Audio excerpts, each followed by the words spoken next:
তো আমার সকল ইউটিউব বন্ধুদের জানাই গুড মর্নিং। বন্ধুরা, তোমরা কেমন আছো? আশা করি সবাই ভালো আছো, আমিও ভালো আছি। কমেডি ঈশান চ্যানেলে তোমাদের সবাইকে ওয়েলকাম।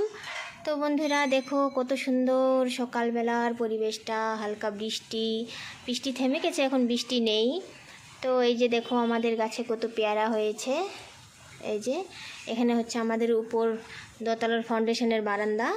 তো এখানে দেখো ওই পাশে গাছটা লাগানো আছে, এই পাশে মানে বারান্দার পাশে চলে এসেছে, সব গাছগুলো হেলে পড়েছে। দেখো কত বড় বড় পেয়ারা ধরেছে, ভাবছি আজকে ছিঁড়ব। তো আমি আমার ব্লগ ভিডিও এখান থেকেই শুরু করছি, তোমরা দেখতে থাকো, স্কিপ না করে আমার পুরো ভিডিও দেখার চেষ্টা করবে বন্ধুরা। আজকে আমি বানাবো হচ্ছে ভাপা ইলিশ মাছের রেসিপি। তো এখানে মাছ নিয়ে এসেছে, এই দেখো গাইস, সকাল সকাল মাছ চলে এসেছে। এখন আমি হচ্ছে বানাবো ভাপা ইলিশ। তো আমি জীবনে ফার্স্ট আজকে ভাপা ইলিশ বানাবো, জানি না কেমন হবে। তো এখানে নিয়ে নিয়েছি কালো সর্ষা পরিমাণ মতো, সাদা সর্ষে পরিমাণ মতো। তো এইখানে সব আমি ছেঁকনির মধ্যে নিয়ে নিলাম, এবারে ধুয়ে মিক্সিতে করে দিয়ে দিলাম। তো এইবারে হচ্ছে আমি পরিমাণ মতো জল দিয়ে দিব, আর এই যে কাঁচা লঙ্কাগুলো ধুয়ে এখানে দিয়ে দিলাম। দিয়ে এবারে হচ্ছে এখানে পরিমাণ মতো জল দিয়ে আমি এগুলোকে বেটে নিব। তো বন্ধুরা তোমরা আমার ভিডিও দেখতে থাকো, আশা করি ভালো লাগবে। আমার ভিডিও কেমন হয়েছে অবশ্যই কমেন্টে জানাবে। তো বন্ধুরা তোমরা আমার ভিডিও দেখতে থাকো। তো আমি টমেটো বাটতে ভুলে গেছিলাম, তো আমি এখানে বেটে রাখা সর্ষেগুলোর সাথে এবারে টমেটো দুটো দিয়ে দিলাম, টমেটো দুটো দিয়ে এবারে বেটে নিলাম। এই দেখো। তো বন্ধুরা আমি এখন হচ্ছে এগুলোকে পরিমাণ মতো জল দিয়ে দিব, জল দিয়ে একটু বেশি করে নিলাম। এই যে কড়াই বসিয়ে দিলাম, এবারে হচ্ছে পরিমাণ মতো তেল দিলাম কড়াইয়ে। তো বন্ধুরা তোমরা আমার ভিডিও দেখতে থাকো, আশা করি ভালো লাগবে। আমি কিন্তু কোনোদিন ভাপা ইলিশ বানাইনি, আশা করি তোমাদের ভালো লাগবে। কেমন হয়েছে অবশ্যই কমেন্টে জানাবে। বেটে রাখা সর্ষেগুলো আমি হচ্ছে বাটিতে করে ঢেলে নিলাম, পরিমাণ মতো লবণ দিলাম, এবার হচ্ছে পরিমাণ মতো হলুদ দিলাম, পরিমাণ মতো সব কিছু দিয়ে দিলাম। দিয়ে হচ্ছে এগুলোকে একসাথে মিশিয়ে নেব। তো ফোড়নে দিয়ে দিলাম হচ্ছে কালো জিরে, এইবারে খুন্তি দিয়ে একটু নেড়ে চেড়ে নেব,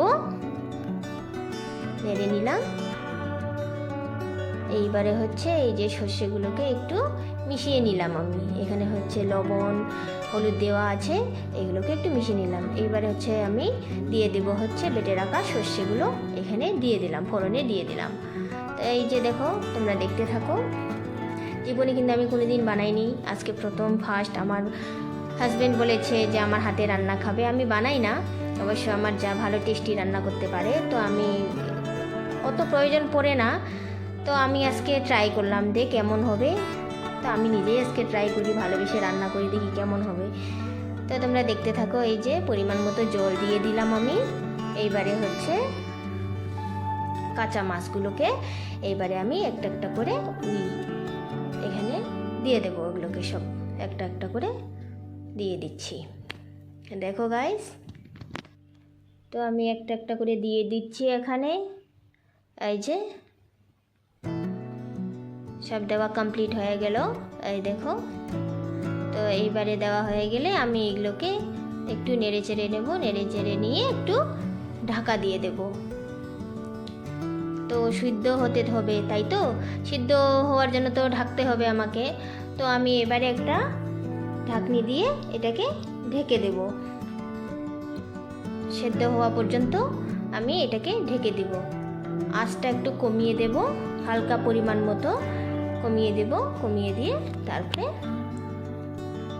কিছুক্ষণ পরে ওই যে খুলে দিলাম, খুলে দিয়ে আমি কাঁচা লঙ্কা দিতে ভুলে গেছিলাম, তো খুলে দিয়ে আমি কাঁচা লঙ্কাগুলো দিলাম। তো এই যে কাঁচা লঙ্কা দিয়ে আমি আবার ঢেকে দিলাম। তো বন্ধুরা এবার হচ্ছে আমি ঢাকনিটা খুলে দেখব, দেখে মাছগুলোকে একটু একটা একটা করে সব মাছগুলোকে একটু উল্টে দেব, কারণ ও পাশ তো হয়েছে, এ পাশটা হতে হবে। তো মাছগুলোকে একটা একটা করে আমি উল্টে দিচ্ছি। তো বন্ধুরা আমার মোবাইলে কালারটা ভালো বোঝা যাচ্ছে না, কষ্ট করে একটু দেখে নিও বন্ধুরা, আশা করি তোমাদের ভালো লাগবে। দেখে তো মনে হচ্ছে টেস্টি হবে, ইলিশ মাছ এমনিতেও টেস্ট। দেখো বন্ধুরা, হাজবেন্ড খেতে চেয়েছে বলে, বায়না করেছে বলে আজকে ট্রাই করলাম বাড়িতে। এই যে এবারে আঁচটাকে বাড়িয়ে দিলাম আমি, দেখো হয়ে এসেছে প্রায়। এই দেখো আমার রান্না কমপ্লিট। এবারে হচ্ছে আমি নামিয়ে নিলাম। বন্ধুরা, আমার কেমন হয়েছে ইলিশ মাছের ভাপা ইলিশ মাছের রেসিপি কমেন্টে অবশ্যই জানাবে। তো বন্ধুরা, এই দেখো আমি তোমাদেরকে দেখাচ্ছি। ততক্ষণ ভালো থেকো, সুস্থ থেকো। নেক্সট ব্লগে আবার দেখা হবে। টাটা।